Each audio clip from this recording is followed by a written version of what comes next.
दुःखाचा डोंगर कोसळणं म्हणजे काय असतं हे मी स्वतः देखील अनुभवलंय.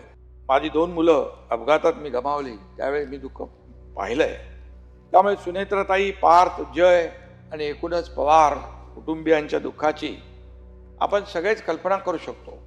माझे गुरुवर्य धर्मवीर आनंद दिघे साहेबांना सुद्धा मी अपघातातच गमावलं आणि त्यावेळी देखील दुःख काय असतं हे मी पाहिलंय.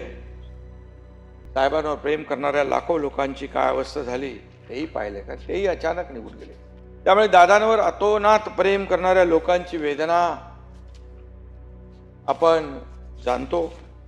आजही सभागृहातल्या अनेकांच्या डोळ्यात अश्रू आहेत, दुःख आहे. हे दुःख पचवणं दादा